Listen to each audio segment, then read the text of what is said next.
Feeling the pinch at the supermarket? Today I'm talking about eating on a budget, how to stretch your dollar at the store, how to keep food waste out of the landfill, plus the types of food that give you the best bang for your buck. It's all coming up next.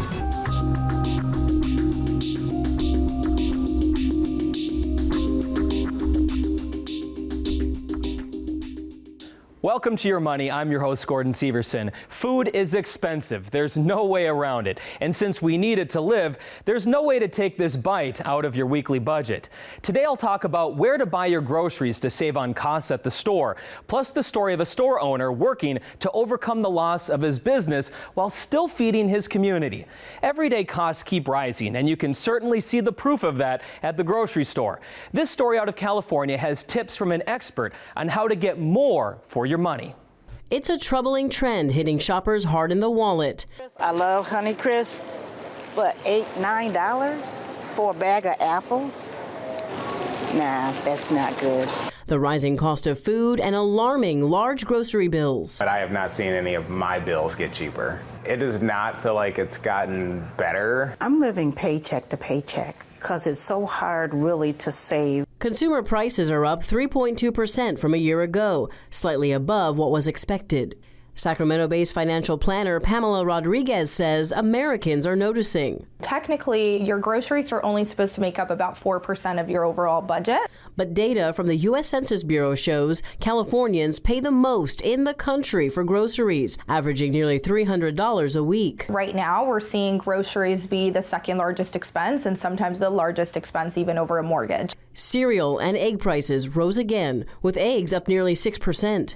President Biden touted this month's inflation report, saying, "My top economic priority is lowering costs, and we continue to make progress." Unfortunately, we pay higher taxes in all the other states, and, that also goes for businesses. They will kind of pass down, expenses, etc. U.S. Census data also shows your family size and the age of the people in your family can impact your grocery bill. When you have older kids who are very vocal about what they like, don't like, what they want, what they don't want, and they make it very difficult for you sometimes, right, to figure out what you want to have for dinner, that's when it becomes a lot pricier. It's not always easy, but you can save money by sharing the same meal together that's cooked at home. Convenience versus cooking from scratch are impacting grocery bills too. There's a lot of, prepackaged food, which is the most expensive thing at grocery stores. So stick to the edges of the grocery store where the fresh produce and meats are. Skip the center aisles filled with packaged food. My best advice is always to plan ahead. I also love, being part of a specific grocery store club savings, and that will really save you quite a bit. To save some extra money, consider signing up for your grocery store's loyalty program.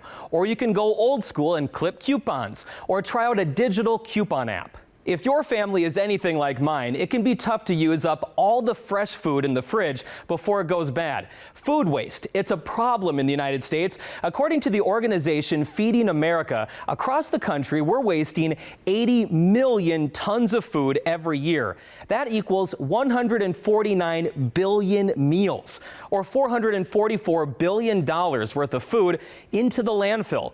One way to cut down on all of that waste, stop buying the same things at the store every week.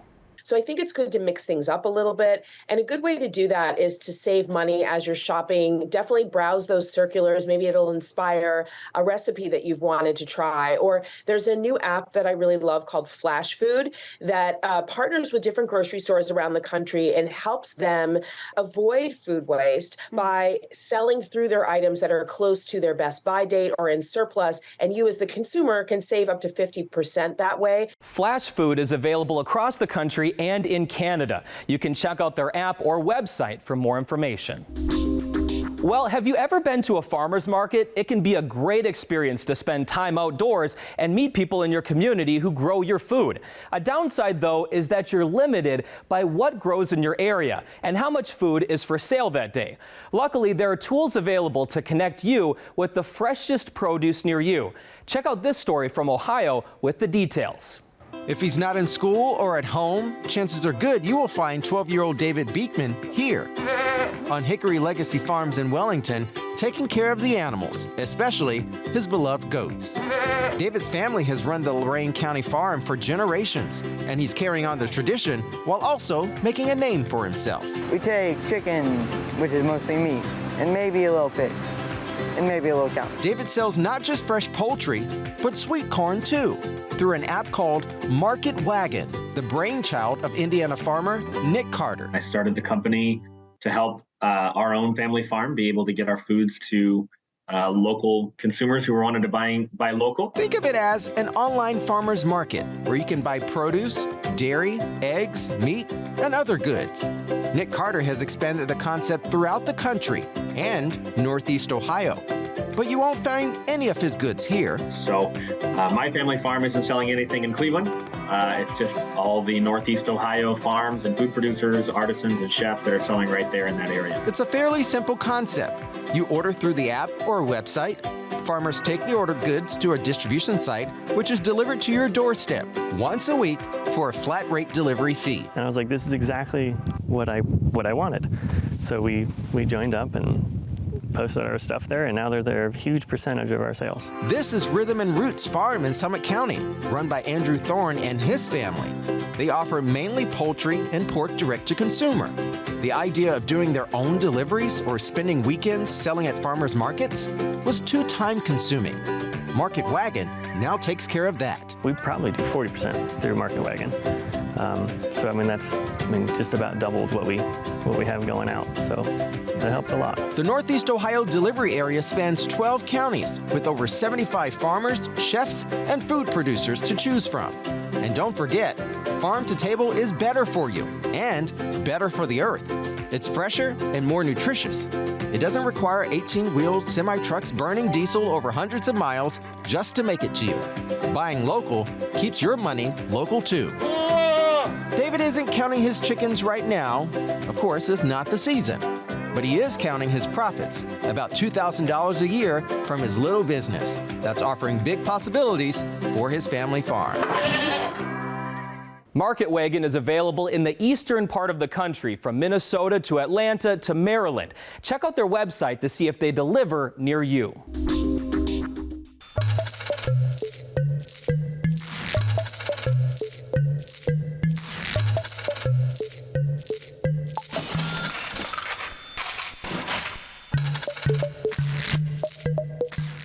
When we started to see high inflation recently, food was getting a lot of attention because we saw those prices going up at the grocery store. So to help us with our food budgets and to help us get a little bit more bang for our buck, I've got registered dietitian Melissa Yeager here to help us out. Thank you so much for coming on the show. Thank you for having me. I think this is such an important topic and something that I'm constantly getting asked about by customers coming into the store who are still wanting to find that balance and create healthy meals to feed their family, but are noticing that they want their food dollar to stretch a bit further. And there are certain items at the grocery store that are cheaper, but they're just packed with nutrients and they can fill you up. What are some of the items that you've brought to kind of give us some ideas of ways that we can pack our pantry for less money? Exactly, and I think you brought up the right idea. How do we fill that pantry and how do we know what we already have on hand? When was the last time you actually went through your pantry and kind of took stock of inventory or cleaned out your freezer? About a week ago. Look at you, spring cleaning. I know, because we're always just kind of checking our inventory. I had to look through our freezer. There was some stuff in there that was about 2 years old, so it gets lost in there. That's a really good point. This stuff gets lost. It does, and I think that we have so many great kind of meal staples or sides that can be easily found and stored in your pantry or freezer for the long term. But if you haven't gone ahead and taken inventory or stock of what you already have, by knowing what you already have and then creating space for new items to be purchased, you can really set yourself up for success as far as keeping an eye out for when items are going on sale or when you want to purchase some additional spices and herbs, but not purchasing duplicates every time you find a new recipe that you want to try. So really knowing what those ingredients and those items are that you have on hand and what your family maybe goes through most frequently is going to help you set you up for success when creating that meal plan. So using the stuff that's already in your pantry before it goes bad, great way to save money before you even buy more. Exactly. I'm seeing some really good stuff here. The beans, that's a really good bang for your buck. A lot of great nutrients, good protein in there. Exactly. Good protein, great fiber, and we can be looking for things like canned items to help fill up our pantry. And especially when I'm looking at canned items for vegetables in particular, I'm trying to find items that are no salt added because I'm still trying to focus on my client's heart health. And so if you already have some pantry canned vegetables at home, feel free to rinse them under running water before serving them to help reduce that sodium, or next time you restock, opt for those no salt added options. But beans can not only be, served on your great taco night, but they can also really be used to even extend other protein options. So say you are making tacos and you're using some ground beef, you could actually use a little less ground beef, stir in some beans, and still get that really hearty texture, but actually extend the usage of that protein and use a little bit less so that you save a little bit more. That's a great tip. I'm also seeing some salmon here. Now these are individually packed and frozen. And before we started recording, you were telling me that's a smart thing to be thinking about.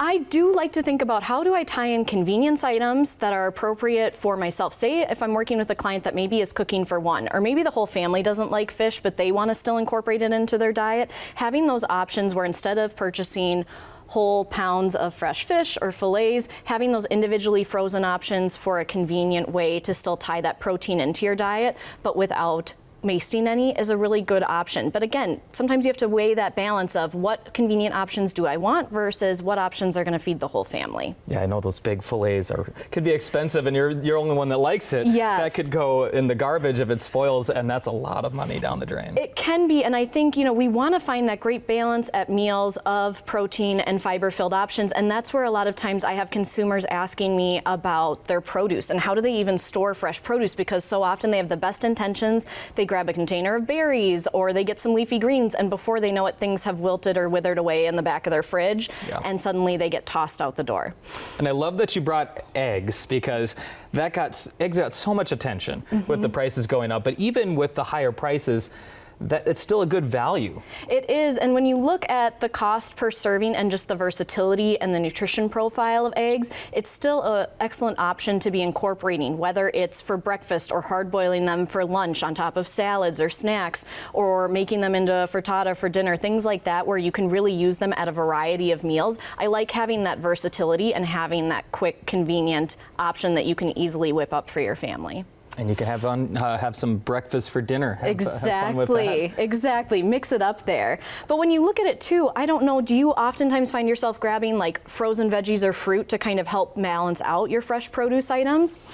Sometimes, we've been trying to do a lot more fresh, and one thing is, my kids are young, and we bring them to the grocery store, and they love to just grab the fresh stuff. Yes. And sometimes it's kind of stuff where it's like a huge watermelon that's like out of season, and it's like $8, but you're like, I don't want to be discouraging you from doing fresh produce. Yes. I'll pay the extra money. Let's bring some watermelon home. So we've been doing a lot more fresh stuff, just because they like to grab it, and it's eye appealing for them. Exactly. I mean, when you think about when you walk into the grocery store, oftentimes that main entrance is in the produce department, and you just walk into this world of color. And so I don't want people to just walk past it to go grab what they're looking for, but I do want to help consumers maybe shop a little bit smarter in the produce department so that none of it is going to waste. So I always make sure that as I'm picking my produce, I'm making sure to avoid things that already have bruises or cuts, or if I'm seeing any signs of decay, like I want those bright leafy greens. And I may be thinking about, salad kits can be a really convenient side for dinner, but they sometimes cost a little bit more than if you're going for maybe the bulk leafy greens if you're going to build your own salads at home as part of your regular lunches or dinners.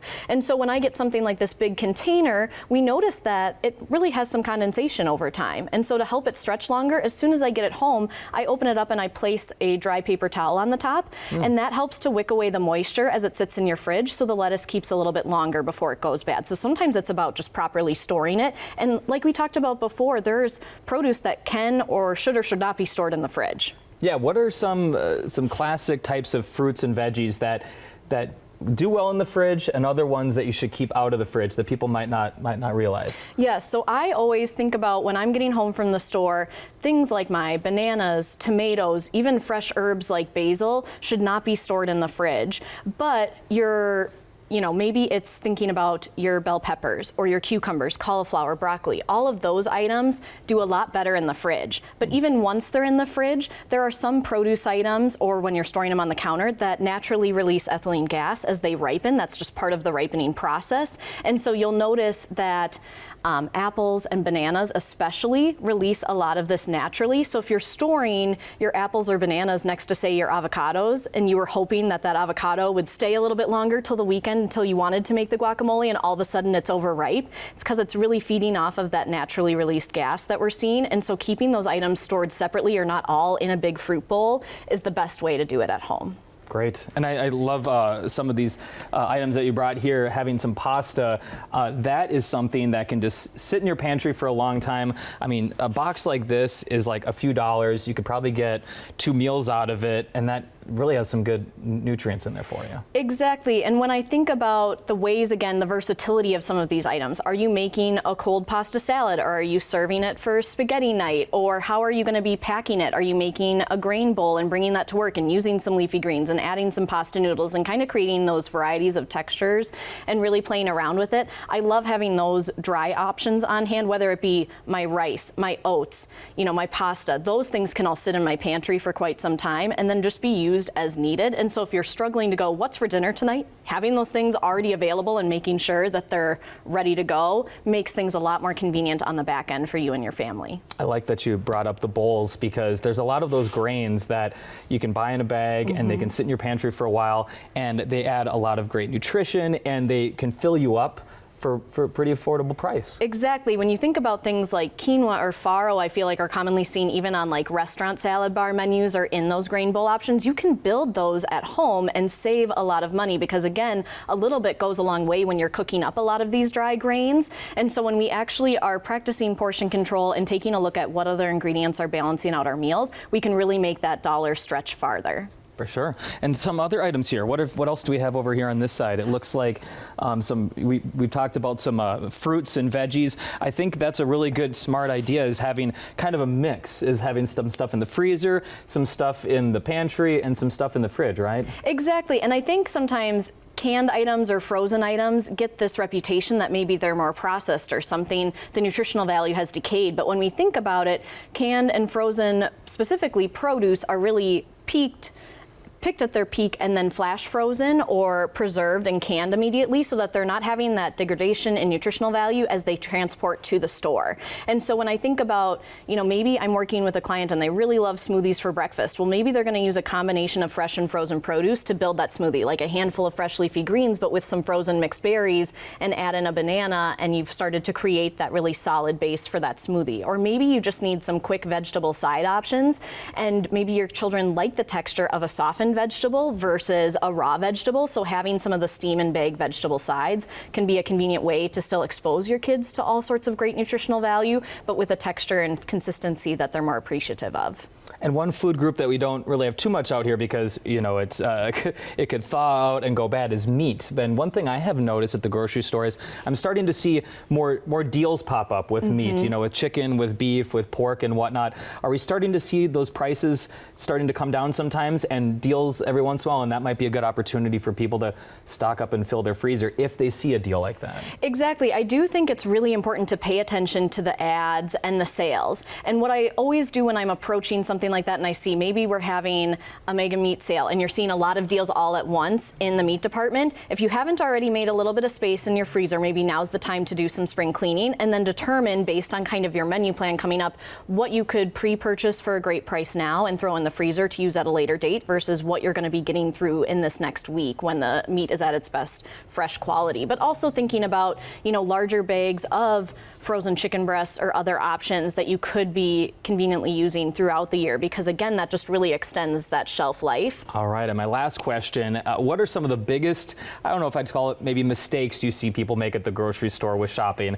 I think we've talked about this before, is maybe not having a plan or just grabbing random stuff and not knowing what to do with it. What are some of the mistakes you see people make at the grocery store? I would say one of the phrases I hear almost every day in the aisles is, oops, I forgot the list. And so then they're picking up their phone and they're calling, or they're trying to look for the recipe quickly to make sure that they're trying to remember what ingredients they had. So I do really try to encourage individuals to go in with that shopping list and with that plan. And maybe you can take a look at what's your family schedule looking like this week. Are you shuffling the kids between activities and you don't have time to sit down for a meal, so you need on-the-go options? Are you already planning to go out for lunch or dinner sometime? That can really help to cut back on just the number of fresh ingredients that you need to purchase that week and help you create a better plan. But of course, having that list, remembering to bring the list, maybe it's having it on your phone or in your app or whatever you might be using to shop, can really help you in the long run stay focused and avoid some of the impulse purchases that can add up in the cart. And so I know that sometimes deals or things like that can be really attractive, but if you don't have a plan on how you're actually going to use that,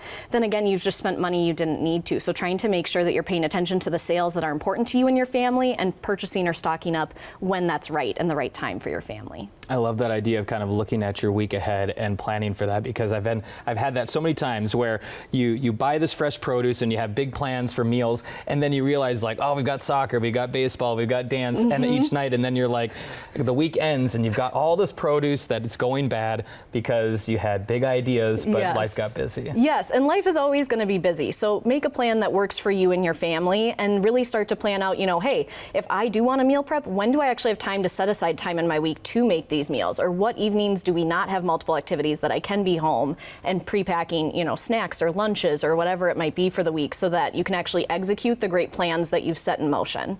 Great. Well, thank you so much for coming on the show and giving us some great tips on saving money on food. Thank you for having me.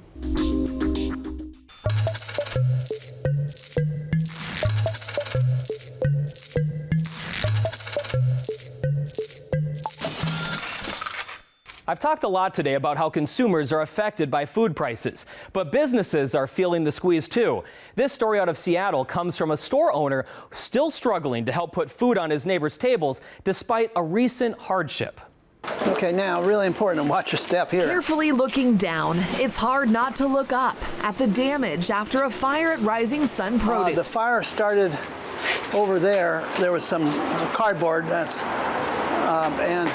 then spread up here, and then you can look up top and see what it did up here. The owner, Bud Goodwin, takes a step inside what used to be the checkout counter. Can we get through here? Is this okay? Okay. It's now covered in ash, melted plastic, bits of insulation, and smoke damage. A little bit of a hazard here, so be careful. The colorful fruits and veggies are destroyed. It got so hot in here. Bud's realization, this is they're just going to shut us down. Is hard to accept. The feeling, it's a shock still. Shock. I'll probably cry tonight. His customers won't be able to step back inside for quite some time. That's the thing I don't like.